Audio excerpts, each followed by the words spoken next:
word from our sponsor.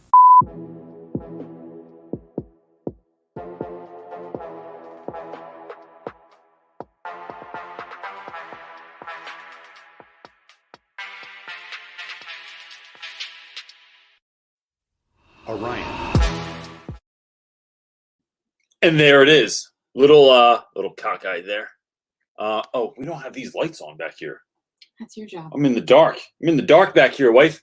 Hi everyone. I'm just putting on my watch awkwardly. Welcome to Sunday Night Teacher Talk. I'm CJ Reynolds. I like starting class these days with Zoom, and telling the kids that, like, welcome back everyone. Welcome back to school. I'm your host, Mr. Reynolds. And today we're going to talk about, and then whatever it is. And no one ever thinks that's funny, but I do. And that's all that really matters in school sometimes, kids, is that we think things are funny. Because I haven't been cool since 1995. I'm going to do, before I tell you what we're doing, and I'm waiting for people to jump in here and stuff like that, and I'm fixing my lights because they were off. There we go. Now we actually look like we are alive and not learning from the cave. The end of that little thing I have in the beginning with the book reviews popping up, there are, first of all, let me just say, first of all, thank you to all the people that write book reviews. Let me also say the people that write book reviews in weird places, because, like, I didn't know Goodreads. I didn't know I was on there. There's like a ton of book reviews on there, and I found them recently, and then I was like, it was like just being surprised by joy. Or what was the other place? Oh, Barnes and Noble. Who sent us the really nice message on Barnes and Noble, the most recent one?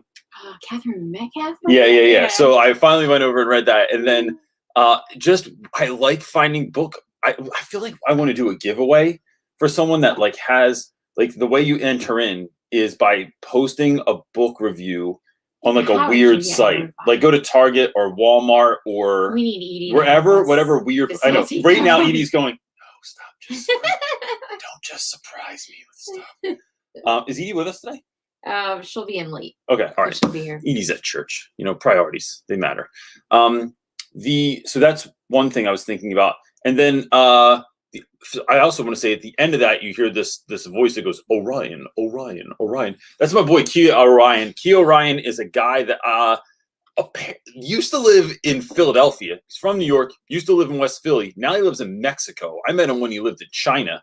And he is a hip-hop artist and producer, and he provides all of my music. That's who I work with to get all of my music from. So any of my videos, with the exception of some of the very, very early ones, are all Kia Orion. So I just want to shout him out too. And I want to just say thanks to everyone that's helping today. There's a whole team of individuals that help with this. Laura Green's over on Facebook.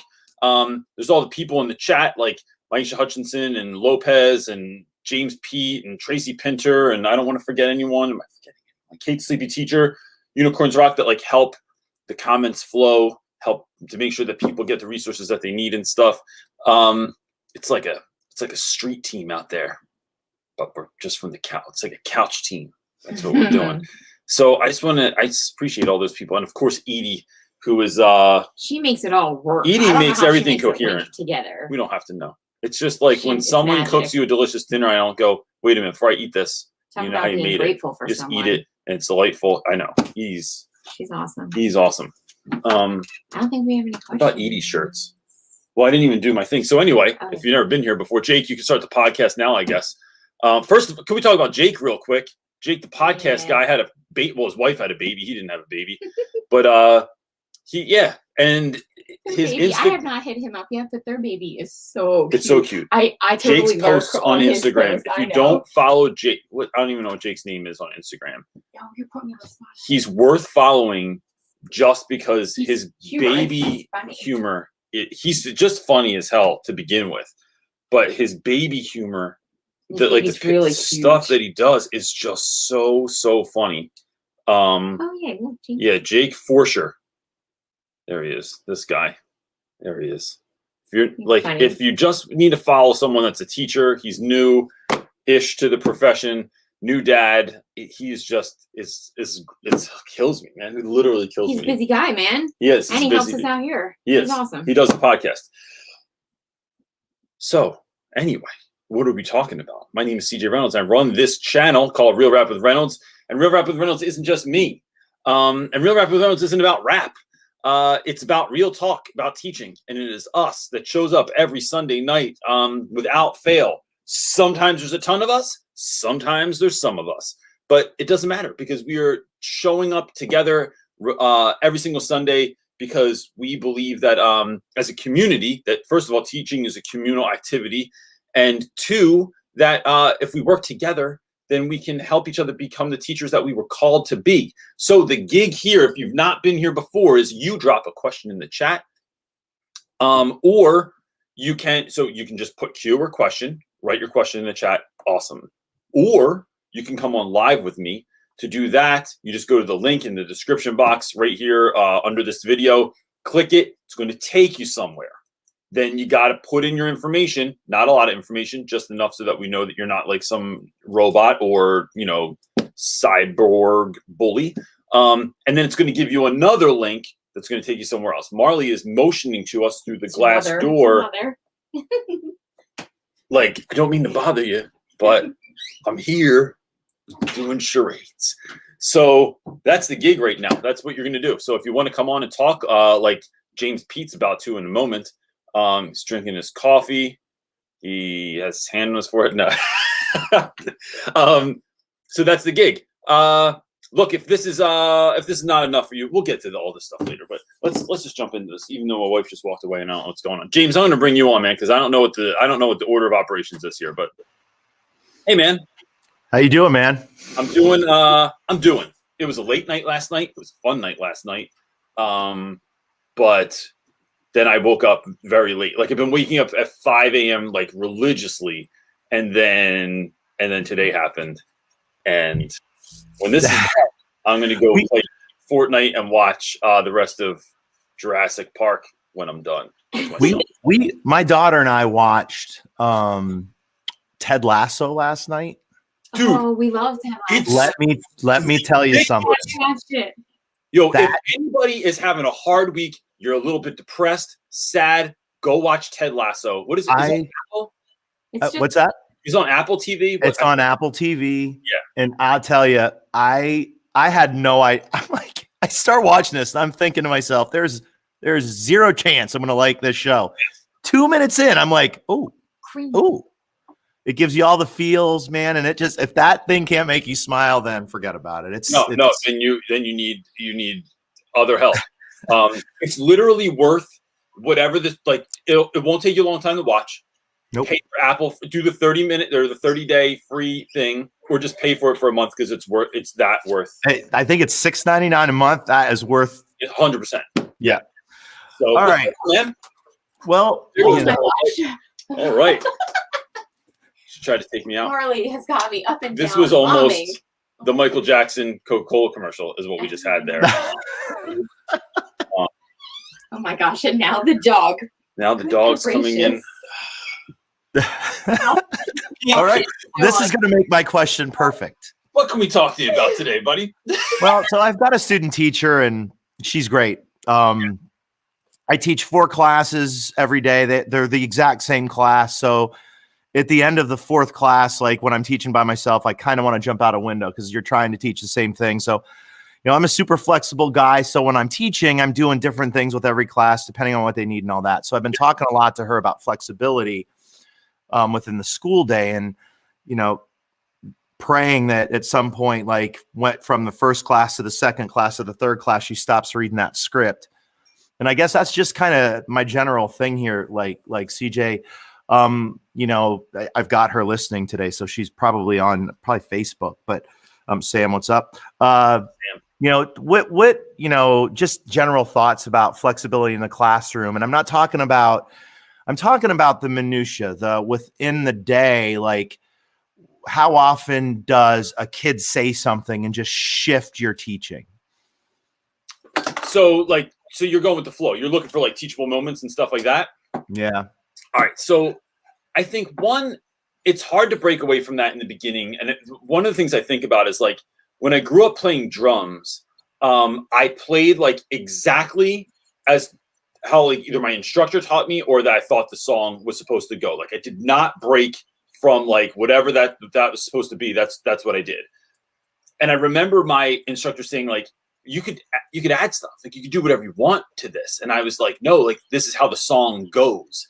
And also that was like next level thinking, right? It was like not just how am I doing this? It was like a next level to break away and to think like, oh, I could put a different thing here or do something there. I think teaching is pretty similar, right? It's like, no, this is the way it's supposed to go. And I want this outcome. So I'm going to do this thing and it's going to work that way. And it's like, it doesn't work that way. I think teaching is less like, here, we're going to go to a metaphor that I have zero experience in, but I hear my wife talk about it. It's less like baking and more like making dinner, right? So like when you bake, it has to be exact. A little bit too much sugar, a little bit not enough flour, a little bit too much time in the oven, it's jacked. But if you're cooking a meal for your family, it's like a lot of times it's like, you taste it, you try it, you see if the tomato sauce needs a little bit more salt, or if something needs a little bit of cheese on it. That's what it's like. And so I think it is practicing with small, like with moments, right? And then it's noting those moments and figuring out like, okay, that worked. Like I could do that. And so if a kid takes something off track, could we try it? We all know who those kids are, right? It's not like they're a surprise almost ever. It's always like the same dude that's like, yeah, but what about this? Or that makes me think of this. And if you see that moment saying, all right, I have 5 minutes for this, I can do that. So I can still do my lesson. I can still, I'm still engaging with students, but ultimately it's, so I think that's one thing, is like entering into those mini moments. The other thing is remembering that in that moment, kids are driving their own learning, right? So like if someone is actually inquisitive about something, bro, this is what we're here for. You know what I mean? Like, this is like, like, oh, you want to engage? Oh, you're like, you don't even know it, but you're annotating the text right now because you're connecting it to something that or to another movie or a show. Yeah, I'll go there with you, because that's what school really should be. If it was, if it was done right, we just don't do it like that. Yeah. It's been kind of fun watching her kind of find those moments. I think some of it is just who you are and what you bring to the table. And I think when you're a new teacher, it's hard to figure out what you are. And the other thing is those relationships you build with kids. When you can tell that a kid is truly trying to spark like something else, or a kid's trying to spark you off topic so they don't have to get to their work. Yeah. That's a big deal too. So, yeah. All right. I don't want to take up a lot of your time like I do every week. Cheers, man. I hope you have a great week. And Jenna, I have a great one. Good seeing y'all. Thanks, man.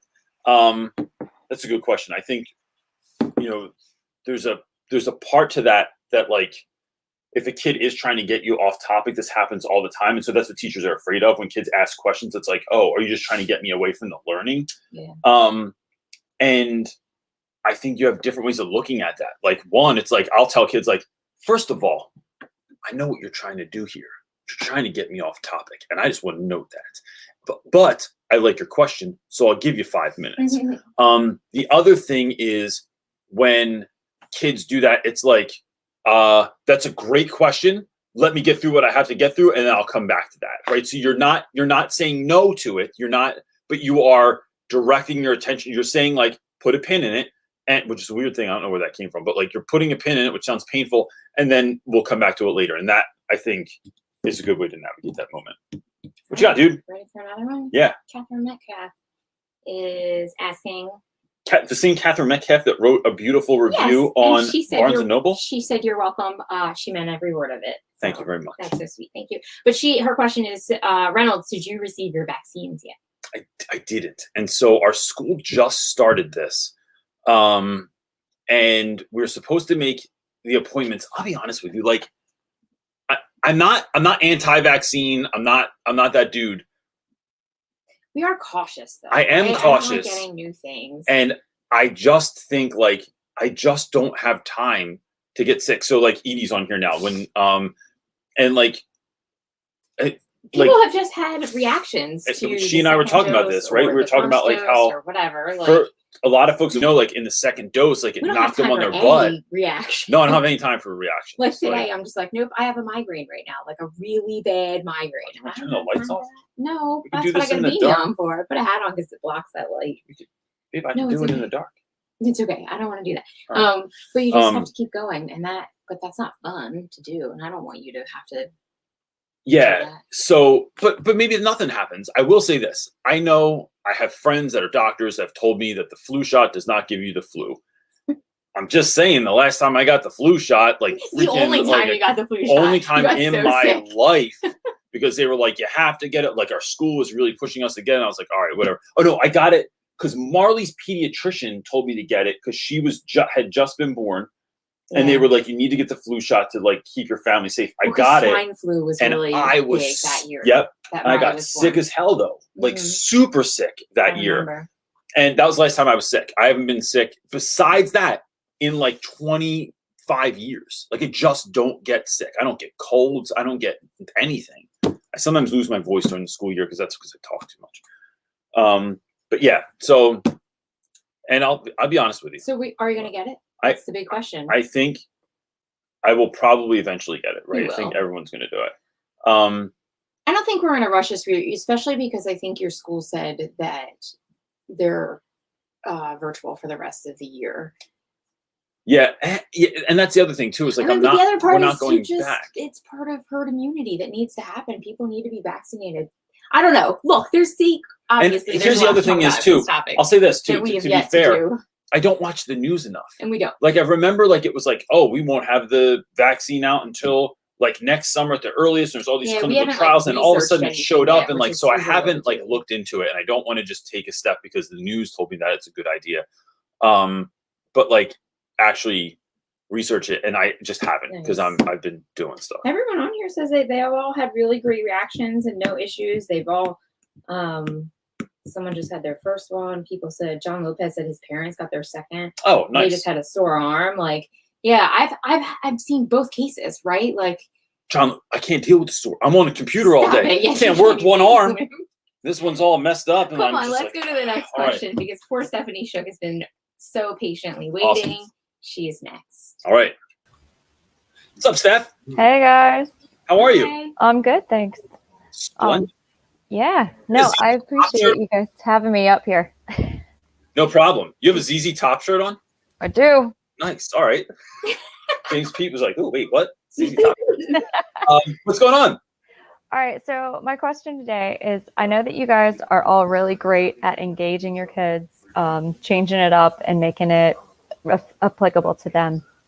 I just had to submit my final project for my technology and education class, and I chose gamification as part of my topic. So in leading past that, since it's just submitted, I wanted to see what you guys all do in terms of gamifying your lessons or what kind of resources you use to keep the kids engaged and make it different for them. So I love this idea. So I have a friend, I'm like literally just blanked on his name. I literally was just thinking Michael Matera. Matera has a YouTube channel. Can we link that? Do we have the ability to do that? And a book about gamification in the classroom. He's really, really good. Like this is his jam. Like he likes playing games anyway. I'm not as much of a game dude. So he's not a game guy. No, I try and get him to do like family game nights and board game nights, and he'll do it and enter it and be a good sport. But because it makes me feel like what? I don't know. It makes me feel like a senior citizen. Oh, makes me feel like it's it. We're done. We don't have anything else to do. We're just playing games now. That's what we're doing. The next thing you know, we're doing dominoes. They're so fun. So, but in school, there are a few games I use. Like this year, clearly, like everyone else, I use Kahoot, and I don't think after this year I'll ever use Kahoot again because I think it's going to be like. I don't know. I think all kids are going to be tired of it.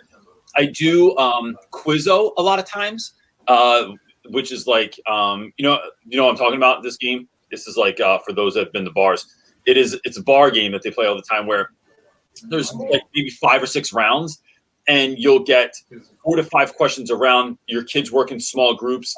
And I'll say like, what was, how did Odysseus get away from the Cyclops? And then the kids have to work together to come up with the answer. And then at the end of the 5 to 6 to 7 questions, whatever it is, I collect all the responses. I grade them really quickly. And then I put the points on the board as to where we are. And so the questions get harder as we go. And then a thing that I like to do is add ridiculous questions in there too. So every once in a while, there's like at the end, the W and W. What does the store CVS stand for? Where did the word hip hop or the term hip hop come from? And so sometimes it's just like random ass stuff that I put in there too. But and there's a couple other things, but I think Matera is like the go-to guy for this. Like, yeah, and he really loves it. Yeah. Did you put Okay. Yeah, I put his link in the chat. Yeah. Thank you. I'll go check that out. Now, I love gamifying, and like you guys are saying, you know, Kahoot. I have found Kahoot, Quizzes, GimKit, and Lookit, and I've gotten to the point where I've started to rotate them because the kids are getting sick of them already. Like, oh, we got to do another Kahoot. Oh, it's another GimKit, really? And so in my lessons, since we're in a 4x term, I haven't got to them yet. I've been doing a lot of like escape rooms and solve the mystery and things like that. So we had an inferencing lesson, and I created, with the help of TPT, Who Kidnapped the Principal, and I put in actual staff members. So it's a picture of our superintendent, a picture of our principal, and things like that. And they had to solve those. And they seem so far to have loved it, but I'm just looking for some other get away from Kahoot and Quizzes type thing to try to gamify and bring them in. So another real quick resource. If you go to Twitter, get his book too. Go to Twitter and hit up my friend John Meehan. I'll put his handle. I'll figure out. We'll put it in the chat. I have him. I used him in my paper. Dude, he's so good. He's awesome. I like, even to meet him, he's like that in real life all the time. He talks like this. And it's like, but he's really passionate about the gamification piece, but in a really practical way. Yeah. This is what I want kids to learn. This is how we're going to get them there. And I've hung out with him like quite a few times, and he's just a great dude. So like, that's somebody I would look up to. So if anyone's watching this and you don't know who John Meehan is, you should go to Twitter, should hit him up and like literally you could just send him a Twitter message, tell him I sent you. And he can help you out with stuff as well. Thank you. Appreciate it. Cool. All right, Steph, I'll talk to you soon. Have a good day. Later. What do we got, wife? I always forget to change these things at the bottom. So sometimes they sit there, and then it's weird when someone brings up something like difficult that happened, and then I'm sitting there with like the merch thing on the bottom. And I'm like, yes, that is a deep and dark problem, but buy our merch. Which I guess this is a good time to tell people that it works. The website is working. The team, not even just the team, you and Jonathan have worked tirelessly to make this thing finally work. And so shout out to my boy Jonathan. Works. You can go to the website, you can go buy merch, go to realrapwithreynolds.com, go to the store, and you can buy this shirt, you could buy this mug, you could buy this bubble microphone. Bubble microphone, and a whole lot more. What's the next question, Jen? Okay, next question is coming from Kay. Have you met solid teachers that entered the field much later in life after being a stay-at-home mom? I'm looking at starting when I'm 35. And comparatively, I don't know, I am as marketable as someone younger without that break. Do you have any advice on how to bridge that gap, that resume gap? Thanks, Kay. Man, Kay, I love this question so much. And I get...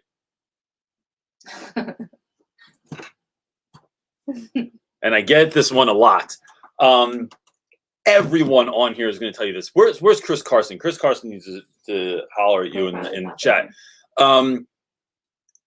I so deeply believe that I'm even going to say the majority of teachers, right? I just think the majority of teachers starting teaching later in life is such a benefit to them, to their students, because they actually have lived life, right? Like, you were like a mom, and you're, teaches us everything. Yeah, like, you know how to, like, time management, personal development, how to grind through stuff. You know what it's like to get up at 4 o'clock in the morning, clean up vomit, and try to go back to sleep for an hour before you have to get up with the rest of the kids. Girl, teach like, degrees. It's a different skill set, right? So it's not directly transferable. You know how to temper your anger, and being at 35, like, I can only speculate here, but I know in my 30s were dark, man. It was like my 20s, like my mom died when I was like right after my 22nd birthday. Then my 20s were just wild, right? Like I didn't do like drugs and alcohol, thank God, because I would have ended up like a freaking Motley Crue documentary or something. But like, I didn't sleep for like 10 years, man. And then in my 30s, I had a kid. I got a real job as a teacher, and I was married. And my whole history caught up with me. And it was like, who said this the other night? Bill Burr said, it's when you stop long enough that the smoke catches up with you. And that really hit me. But my 30s required me to do a lot of really heavy lifting on my part, like a lot of internal work. But all that work, going through all that stuff, dealing with real life, has made me a better teacher. I think teaching is as much about pedagogy as about how to teach, what to teach, that sort of thing, as it is about doing the work so that you can be the person to show up, right? You can't just show up and just start teaching and be the best. Like there are some people that pull that off, but everybody's going to tell you that like those first few years, it's hard, and you have to, because you don't have it yet. You haven't had like, when you're 22 and you're standing in front of a kid that's 18 years old, it's like I was you 3 minutes ago, right? Like that's difficult for those young teachers also. So I just think that being 35, I just think it's brilliant. And the resume gap, you were a mom. Like if someone can't understand, if someone looks at your resume and feels like some kind of diss towards that, it's like, no, I made children. Like I'm making like responsible human beings in the world. And yeah, I stayed home with them because it's a full-time job. Like I've only been a not so single dad. When my wife used to work long hours and I had to like come home from work and then cook and clean and get kids in the bath and get them ready for bed and then do YouTube stuff. It was so much, man. And so I used to refer to myself as the not so single dad, because I have this theory that if you're a single dad, you can like people will help you out all the time. I mean, I just remember going to the food store with Brody when he was little, and I'd be like holding Brody in my arm, and I'd be like, "Excuse me, man, do you know where the paper towels are?" And they'd be like, I literally remember this. The lady was like, she looks at Brody and she looks at me and she goes, "How many do you need?" And then she went and got them for me. And I like, I know, I was so pissed. Like I don't know one woman that's ever had that happen. It's like, that doesn't happen to women. That's only dudes that are alone with children. If I felt like I was carrying all the groceries and the baby carrier. Oh no, there's probably there's probably some judgment coming your way too, where they were like, "Girl, you can't do this. You don't got this all together." Like, go ahead. Why does this light look so low? Because I pulled it, I think, when all of that. I know it's like right in my eye. Did you pull it out of the ceiling? No, I didn't. All right. There's a hook up. All right. Okay, hold on. Hold on. I'm a mess, and it's all right. My head is really hurting. Okay. Daily Classroom is up next. He's asking, when you have guest speakers, what preparations do you make to make it amazing? Do kids come up with questions? Do you ask the speaker to arrive with a goal? Anything to make it run smoothly?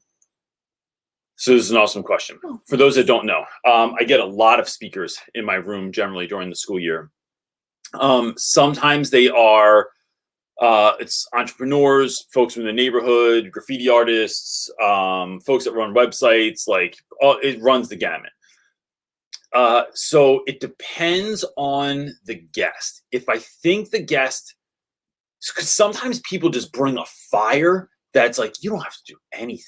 Like you could literally just like let them run and they're going to be great. Like we had a guy come in that is a comic book creator. And as he was talking to my students, he was drawing his life on the board behind him. And it was so good. Like everyone was captivated. You didn't have to say anything. And another friend that came in who you follow on Instagram, his Instagram handle is Storm City Prints. And what he does is he paints manhole covers all over the world. And then he makes prints out of them. And you'll never look at a manhole cover again the same. Like you look at them for the art of them. He came in and crushed and no one had to do anything. And then there's other times where like I had in my room, if any of the pictures of my classroom, there's these giant black and white hearts that there's a street artist in Philly called Amberello. And Amber came into my room and she was really kind of nervous to come in and do the talk. So I did prep the kids for that. I prepped her for that. I had questions. We set it up like it was an interview thing. So she wasn't just presenting. I was sitting with her. That was a little bit of a different situation. And then there are other times where I'll have presenters come in, but it's for a private group. It's not for everybody, because I know that the presenter, although they're great and what they're doing is great, they don't have that like pizzazz to come in. I'm going to do that one more time. Pizzazz. Oh my gosh, please stop. And not all students are going to find them interesting, but there is a collective few that are going to find them interesting. So I might have that like after school, during lunch, something like that, where it's a much smaller group. Yeah, so it kind of depends. What you got, buddy? Our next question. Oh, how do I get the other one off? There we go.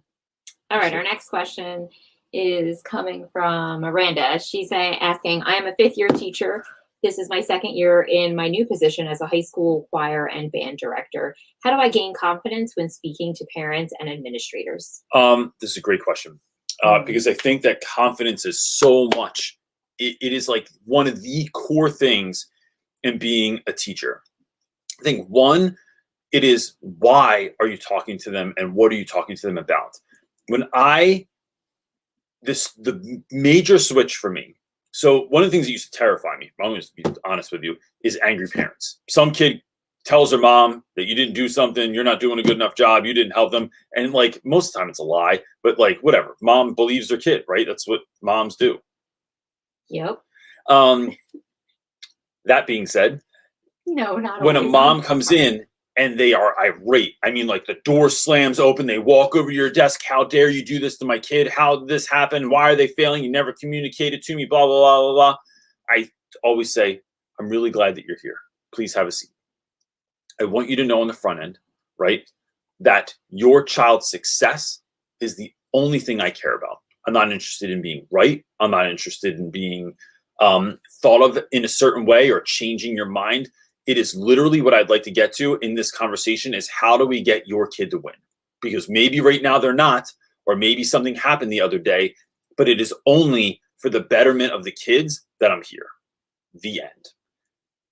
I don't think parents think that's true all the time. They're not used to someone conceding the point. What they're used to is someone going, well, you don't know what happened. Or, well, look, Tim was acting up in class the other day, and that's not appropriate. So he had to get put out. And yes, he did get an F on the test because of it.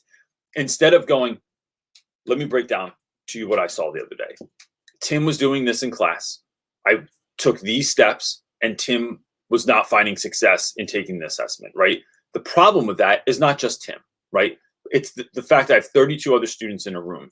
A lot of those students have a really hard time paying attention when there's that level of commotion, and it was shifting the energy in my room to a negative space. I didn't want that. It wasn't a good move for everyone else. So I had to have Tim leave so that everybody else could win. The class is not just about Tim, but he's part of our community, but he's not the only one in our community.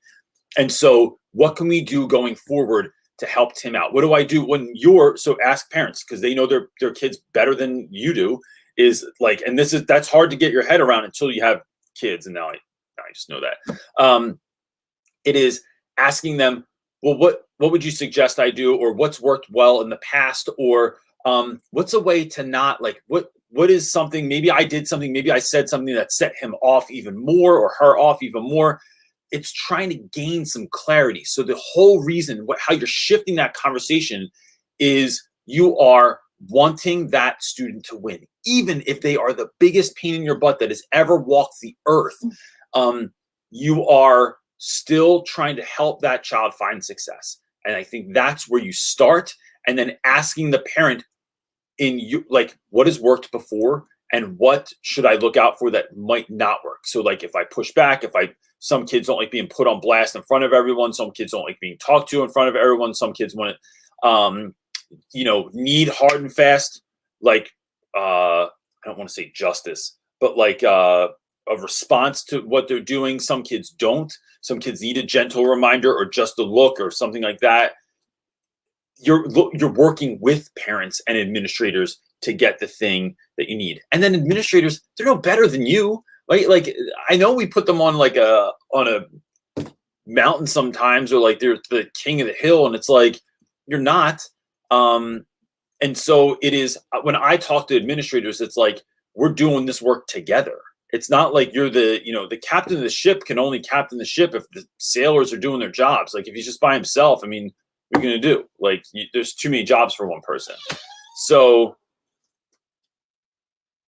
hi, cutie. Hello. It's my daughter coming in. So you look very beautiful today. All right. I know you don't like when I say that stuff, but and now it's on the internet.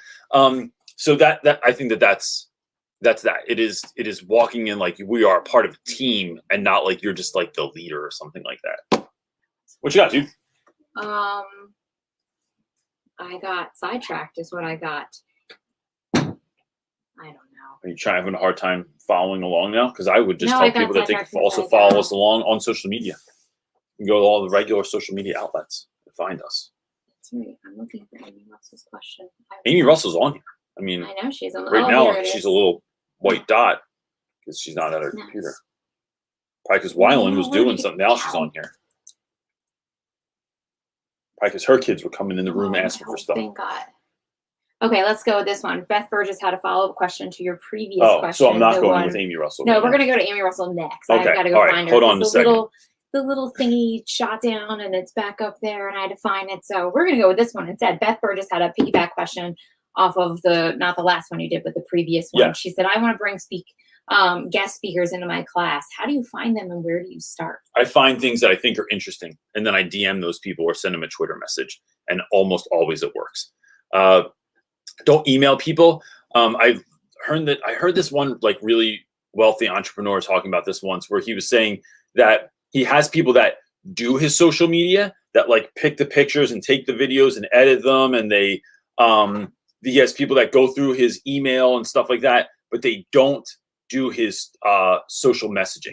Like he does his own Twitter messages, does his own Instagram messages, and so I think that is great advice or great news for all of us, because you can just find people that you can DM and they'll most likely get back to you. So just think about, well, like, and think big, like who would you connect with if you could connect with anyone?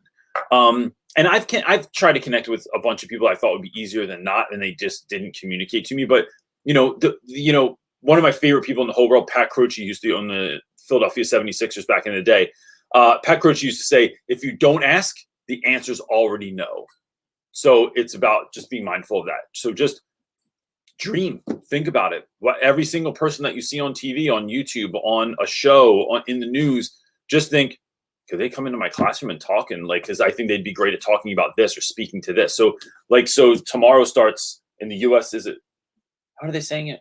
I think Women's History Month. I wanted to say World Women's History. I think it's Women's History Month is the official title. But what sort of like empowering, amazing women could you get for your class? Doing Black History Month, don't just study Martin Luther King Jr. and Malcolm X. Like most people don't talk about Malcolm X, but like Martin Luther King Jr. and like Rosa Parks. It's like find empowering people of color from your neighborhood. Find them on the internet. DM them. Like someone in Brooklyn that's got a great place that is doing cool stuff, hit them up. Somebody from Canada, like hit them up. And then I think that's how it works. And it's so fun when you hear back from someone, you're like, what? Like, well, once really? you realize it works, it's really empowering. Yeah. Like, and it's easy. Okay, our next question comes from Amy Russell. The comment section disappeared past her comments. So Okay. I can't throw it up Amy there, Russell, but- are you ready? Amy is asking, how is your state/district/school handling testing? I am so over it. First year teaching AP, and I don't know how to set up review sessions. Any tips, appropriate time frame? Whew. How are you, Amy Russell? Oh, wait, she's in the thing. She's right here. Oh, That's hi, Amy Amy. Russell. I didn't know she was. I'm so confused. I was looking in the. I put it in the chat, and then I also filled out the thing. This is my first time trying to do this, so thank you. A little did it. confusing. Sorry, Success. you confused me though, but I'm glad you're here. So testing's got you down? Okay, so my school is a college prep school, and we did a PSAT this week, and then we had weather issues where, because Arkansas does not get weather like bad snow and ice, but we were out for like almost 2 weeks with all of that because no one knows what to do. I don't even have a snow shovel. So I was shoveling, I was scooping more like with a dustpan. Oh my! I was dustpan in snow because I don't know. I just what are you industrious. Love it. So anyway, that being said, because like everything shut down because no one can't when there's any type of precipitation, especially the frozen kind. So our tests that were supposed to come to us didn't show up. So we had initially planned what our school is doing is shutting down except for the grades we want to test, which means that everyone else has to be virtual on those days. And I'm at a school that we're doing all of the options. We're doing traditional, blended, virtual. And so it just shuts everything down when we have to do testing. And so I'm the best way to describe it is whiplash, because we had a plan and then we had to violently like shift, like with not even, I don't think it was 12 hours notice when they were like, oh, we don't have the test. So just have regular class all of a sudden. And so it just like dealing with all of that. So we're just doing one grade at a time every day for the testing. And I'm just curious, like how other schools are doing it, because it just seems like madness what mine is choosing to do. Yeah, ours is we're still doing it in person. Yeah, we are. Okay, so like the kids though go in just like it's far less numbers, but we're all virtual though. So like I see all my students virtually, so I don't even know like when those tests are really happening even at the school. So you don't have to proctor? You're not proctoring any of that? Ours are optional. So like if they pay you extra to do it, it's like $100 to do it or something like that. Oh, that's adorable. Yeah. Oh my God. I don't ever sign up for it. I never feel like giving up a Saturday to go do that. So we're not doing that. They're taking over school days is what I'm saying. And we're proctoring in the morning, and then in the afternoon, we're doing like 30-minute back-to-back classes. So like I don't go to the bathroom anymore. Yeah, it's just crazy. I'm just curious if any other schools are doing a mashup thing, or if this, I'm just trying to, just see how other experiences are just compared to mine, because I've just resigned myself that this is just how it is, but I know it doesn't have to be, and I'm just curious how it's rolling out for other places and states and stuff. So I'm wondering, like, so if no one's paying attention to us, you should now, please. So no, I was gonna say you should check back later, like after this has been posted for a few days, see if other people are commenting. They'll probably pop in and comment on what they're doing if you just check back and see. We're asking group people always. It's always interesting. That's kind of one of my favorite. I get to be a lurker in the all these different kind of questions, like the internal data stuff with all the different answers. That's a really interesting point to like see from all the teachers around the world. Yeah, because folks are and I think for two reasons. One, sometimes when you see that people have it just as bad as you, it kind of makes me feel better on some level. But then also there's always someone who's like doing it right, and it just becomes like that's where I'm trying to get to. Yeah, I'm like, please, someone have had a solution that maybe we could. Because we're pretty early on because the PSAT is like a pre-SAT torture that we enact on our children. So I started calling it the painstaking academic torture. That's what PSAT stands for. Because I had all that time while I was staring at them while they were filling out the bubbles, so many hours to come up with the acronyms for that. So, just. No, I hear you. When we do like state testing, I have to be there. But even, I don't know if, we don't even have word if that's happening this year. Like I haven't heard anyone say anything about us taking the state test. I know they canceled it last year, but to do it virtually is just like, it's a nightmare.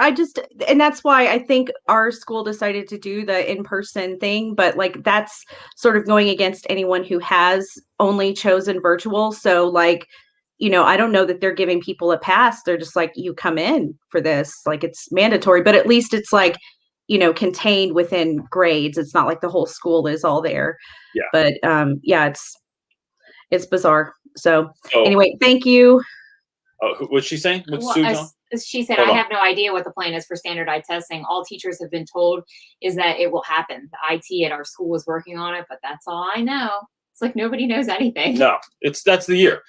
Okay. Well, I guess we're being guinea pigs for ours then, because we did the early one, but yeah. Here's John Lopez. He's like, bedpans will be under the teacher's desks very soon. Yeah. If you don't know, No.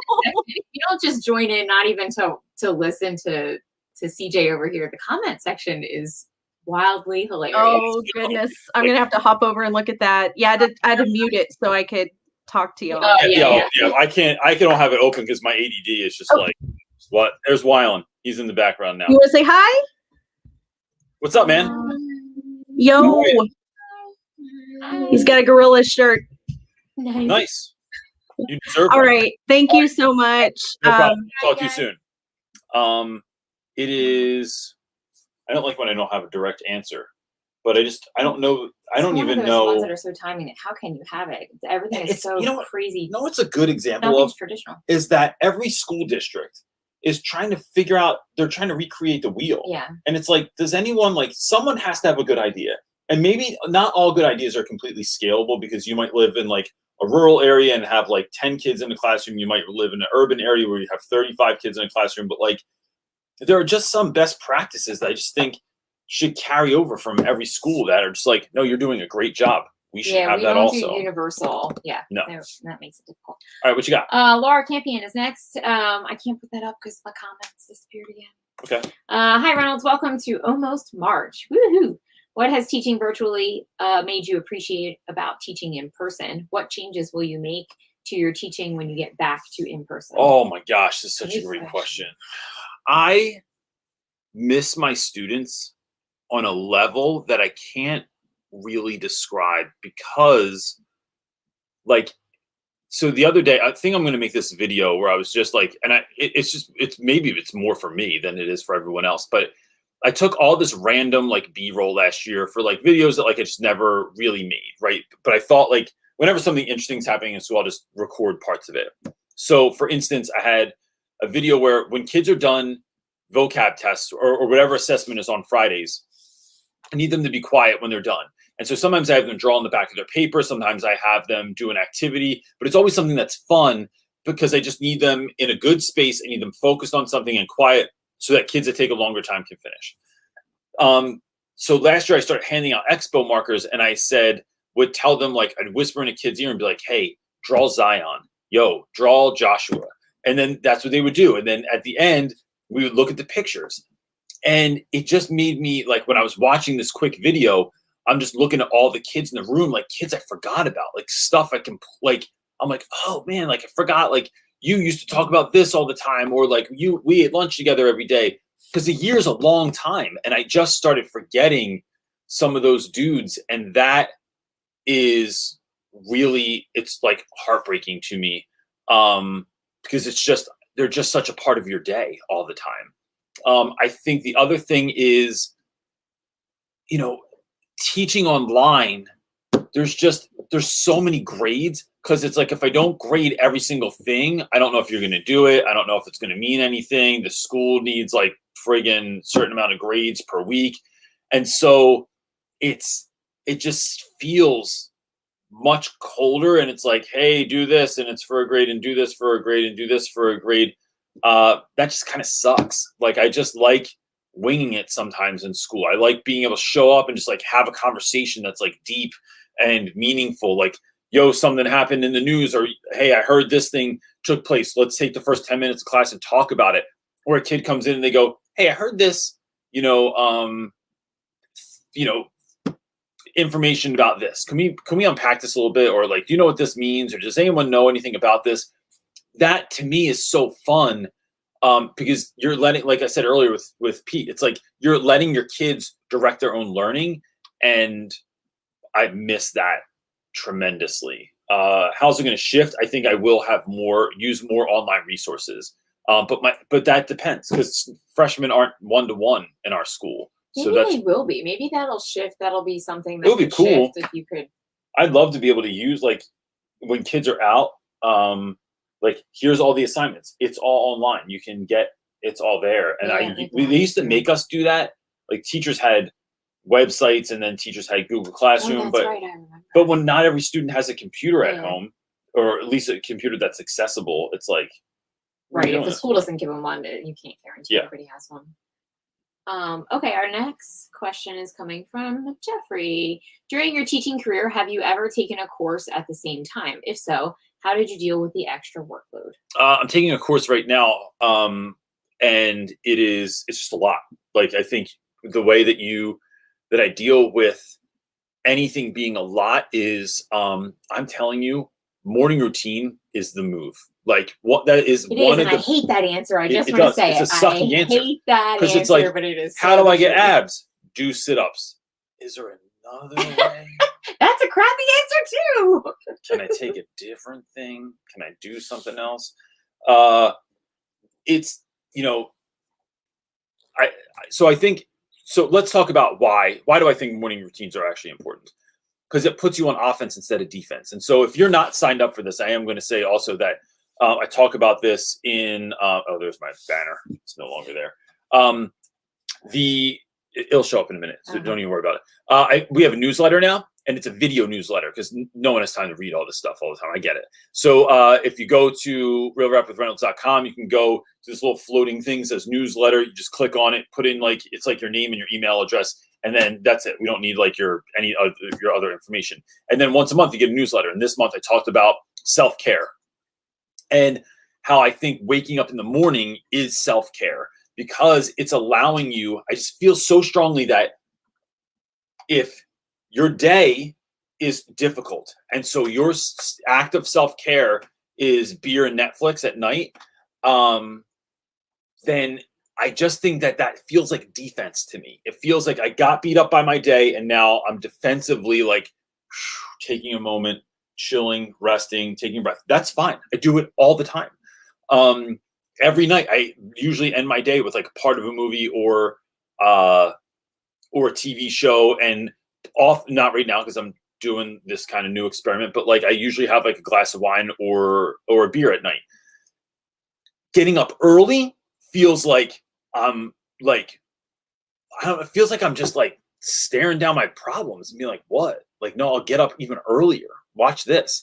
And then I get up early and I envision my day. I exercise immediately. First thing that I do in the morning, right? Which is really difficult, but then you just make yourself do it. You just yell at yourself and then you start doing push-ups. So it's working out, then it's doing my 5-minute journal, then it's planning out my day and having action steps. That allows me to get my head around the day before it even starts happening. So I know exactly what I need to do for school. I know exactly what I need to do for my course. I know exactly how much reading I'm going to do, or if I have to write a paper or whatever it is that I have to do. It is doing that sort of thing on the front end.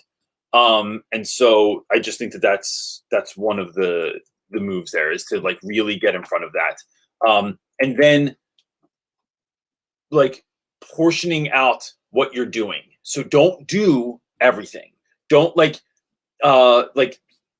you can't always spend an hour, 2 hours on something, but do I have 20 minutes? I'm going to work on this for an hour. And I find that working on things for set amounts of time, whether it's an hour and a half or 20 minutes, without my phone on, my phone's turned over, notifications are turned off, I'm not listening to music, and if I am, it's on the other side of the room and I can't change it. It's minimizing the distractions and then going full tilt, hardcore on whatever it is you're doing without multitasking. That's how I get anything done. Waking up early and then breaking things down into sizable chunks and then working on them with 100% focus. And my family knows, when the doors close back here, unless it's an emergency, I really don't want you to come back and tell me about what's going on, what happened in the news, what post was on Facebook, what do I want for dinner or lunch or something like that. It's I need you to wait because I'm focused in on what I'm doing. Yeah. What you got? What you got there, buddy? Oh, shucks. All right.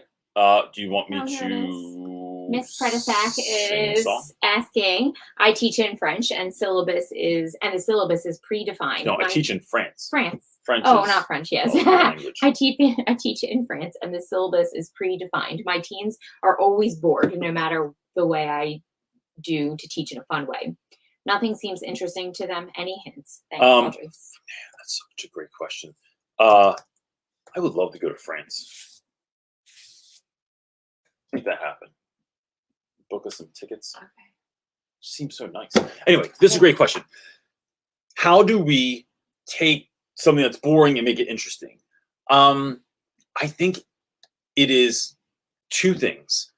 One, it's sometimes just sprinkling magic on something makes it better. If you have a piece of bread, it might not be that exciting to you, but there's things you can do to that bread. Still bread, but bread with butter on it tastes a whole lot better than regular bread. Or I think of like when I have to teach, or in the past when I've taught out of textbooks, or even now when I have to teach out of I have a textbook that I use for school sometimes. I never take what they give me. It's about figuring out a way to sprinkle magic on that, right? It's almost like a cake. A cake just looks like cake.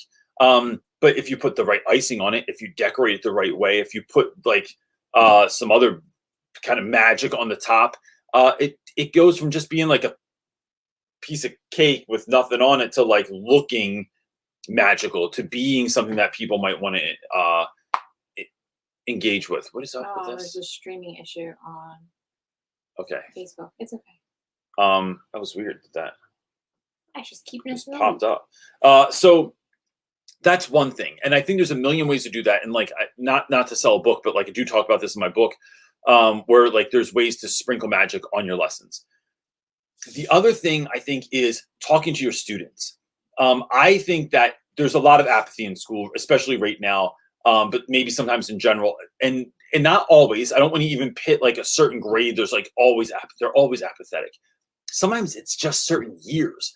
Like certain years, like I'll say last year's graduating class at my school, there were groups of kids that did anything I wanted to do. Like they got down with the craziest stuff because we had built relationships. There was a rapport there and they got it. There were other kids that like, man, I could set my hair on fire, literally. And they'd be like, yeah, and next, like, what else you got? Like, bro, what? Like, my hair's on fire. What else can I do? That to me is talking to them about what do you want to do? Like, what do you want this to look like? Like, let's have a conversation. What do we want? Our class, I need you to learn this. What are you guys interested in? Are you interested in like group work? Are you interested in, can we make cool projects? Can we go on trips? Can we bring speakers in? Can we leave the classroom and go do it somewhere else? Like, or do you not want to? And that I had a class when they were that graduating class from last year, when they were freshmen and I had them, they were like, no, we just want to do the work. Like, just give us the work. I remember that year. It was like, I remember you complaining about it. You were like, but that's not fun. I'm like, wait, what do you mean just give you the work? Yeah, just give us the work. We do the work and we're done. And it was like, oh, but that's just how some people are. Not everybody wants the circus. Not everybody wants like the, wow, we're on the stage and feeling good. Thank you, everybody. Thanks for coming out tonight. That's who I am. And it was like, oh, wait, we were going to make this really great meal, but you just want a ham and cheese sandwich? Like, all right. And so it is not judging that stuff too.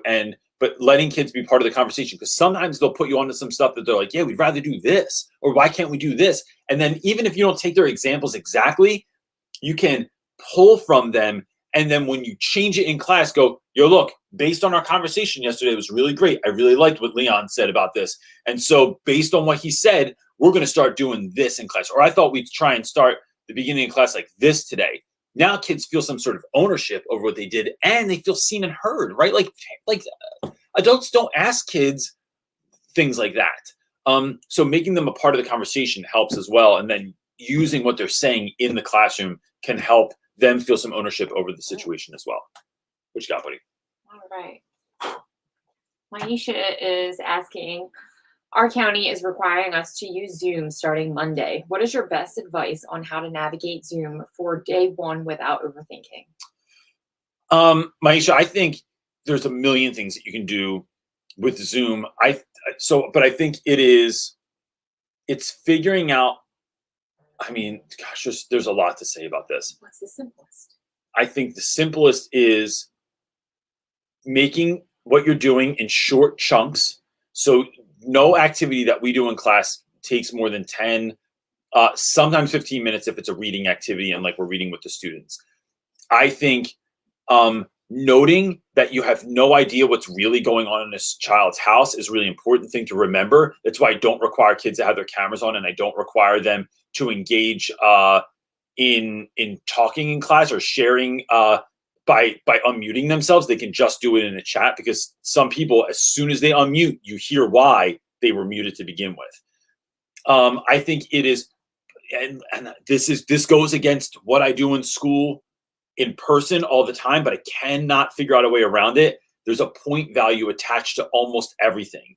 The do now happens within the first 10 minutes of class. If you don't do it within the first 10 minutes of class, it is marked as a 0 and we go on, but it's worth this many points. The journal entry is worth this many points, and this is due in the next 20 minutes or so. I think having that agenda, having the kids know exactly what's coming up next, how long everything's going to take, helps, because kids see that, like, okay, we only have 5 things to do today, and they're all like only a few minutes long. I think building in breaks. I think sometimes in class, pushing the do now back and just coming in and talking to your kids for a minute and saying like, hey, like, first day on Zoom, this is weird. So let me show you where I'm teaching from. I'm in my living room. I'm on my couch. I'm in my bedroom. I'm in the office. I'm in the laundry room. I'm in the shed in the backyard because no one wants to hear me. Where y'all coming from? Like, where are you in your house right now? And that just that kind of like normal talk is important. And then systematizing what you're doing. And I think that helps, because it helps kids see that like the train is moving. You don't have all day. You can't just leave and go to the bathroom. You can't just help your mom with that thing. It's like, and if you do, just hit me up and like, just let me know. But like, you can't just like disappear. And then 20 minutes later, I'm like, what do you mean you didn't do it? And you're like, oh, I had to poop. It's like, all right, bro. Which happens a lot. And I don't know why they tell me about they had to poop, but they do. And it's like, you could just say I had to go to the bathroom, or my favorite one is I had to rest. That's why I went to the restroom. So it is, I think, doing stuff like that. And then don't be afraid to have some fun on there too. There's a million things that you can do to have fun, to engage kids, to do silly stuff by changing your background. You can add video to your background. You can have props that you use and stuff like that. But it's mainly, even those are just a means of connection. It's just trying to connect with students and give them what they need. I have 80-minute periods. I teach 40 minutes worth of content in an 80-minute period, right? I'm not trying to teach bell to bell. That is not interesting to me right now. It's too much work for the students. They're online for like 8 friggin' hours a day. That's too long. Even the between classes is only 5 minutes, right? And I get it. You don't have to really go anywhere. You're just zooming off one Zoom and into the next, but like, it's never enough time if you have to run upstairs or go do No, something. you literally cannot pee and get a drink. You have to pick one. No, or I become like out the window, like summoned to you can't get make a cup of coffee real quick. With what I'm You doing. can't make coffee in a Keurig in that amount of time, because there's always someone that stays a little bit late and has to ask you a question, or you need to help with something. So it's just, yeah. So I think just have fun with it. What would it look like if this was fun? What would it look like if this was easy? And then take kids that feel like no one cares about them, that feel like they're having a hard day, that they can't do this, and let them know that they can do it. That's it. What you got? That's it, buddy. And it's 10 after 2. Oh, we're at an hour already? Yeah. Oh, snap. Oh, look at that. We did start a few minutes late. Look, before you go, I want to just, there are a number of things that we do to try and bring value to what folks are like, more stuff that you can do to I don't know, to just be the best possible teacher that you can be, right? The whole thing that we're trying to do is create a space for teachers to become the teachers they were called to be. So we do have stuff like the newsletter. It's completely free. I make no money off of this. There are no ads in it, none of that stuff. It's literally just me trying to give you a chunk of goodness that you can check out once a month. You go right to our website, realrapwithreynolds.com, click on the newsletter thing, put in your name and your email address, and then it magically beams it to you through science. The Facebook group, Teacher Talk, Real Rap with Reynolds Teacher Talk, is completely free. It is only educators in there. There are no businesses. There's no one studying you. There's no like parents or students in there. So what you say is safe. And what we try to do is create a safe space for teachers to explore and express who they are and grow into the teachers that they're called to be. And I'd say it's 95% great. There's every once in a while something controversial, something crazy comes up. People's hurt gets touched, and like, you know, you post something and someone remembers something. It's like my bathroom video. Trauma. People constantly message me. Oh, the trauma that video hits in people is real. And because they don't watch the whole video. They click off and they go, "You're the reason I peed my pants in school." And it's like, I'm not. You didn't watch the whole video, but I'm really sorry that happened to you. And so that exists too. And then follow us on social media. We're on all the major social media platforms. You can do that. So if you're new here, look, just know this. What we're trying to do is help people out, and you can be a part of that community. Your voice can be a part of that as well. Just show up in any of these platforms. Show up on Sundays. Bring a friend with you, and you know, make sure that you subscribe and all that crap too. If you do want to buy stuff, we do have merchandise now available at realrapwithreynolds.com. Also, works. You could buy this shirt today. You could buy this mug today. You could buy a hand on a stick. There's all kinds of stuff over there, man. So that's, you know, but all this stuff has come from things that people told us that they wanted. So that's it, everybody. I hope you have a really peaceful rest of your Sunday. I'm going to go talk to Jill now, do a phone call in a little bit. Then I'm going to eat a sandwich. Then I'm going to play Fortnite. Then I'm going to watch the rest of Jurassic World. That's what we're watching, right? I'm going to try and do laundry. There's a mountain of laundry. I mean, y'all can't see this, but. And our kitchen was redone, which is awesome. The dishwasher works. Got a dishwasher. Okay, let's end this. Everybody wants to go. We're just making it telling them about it. That's it, we're everybody. excited. We can tell you. I hope you have a great week. Peace. Awkward. That was awkward. That was not the transition. I thought it was just going to be so seamless, and then it wasn't. But this is more seamless. Peace.